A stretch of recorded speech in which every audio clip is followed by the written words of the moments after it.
потише. Наждачную бумагой приласкайте сердца, чтобы было больше.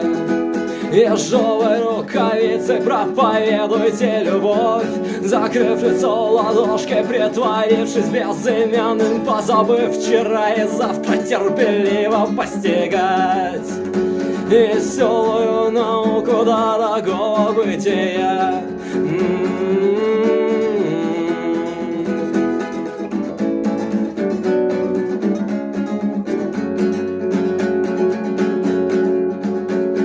Чтобы было лучше, наденьте всем счастливым по терновому венку. Чтобы было проще, свалите всех наскучив Никину и Бабий Яр, закрыв лицо ладошкой, притворившись безымянным, позабыв вчера и завтра терпеливо постигать веселую науку дорогого бытия.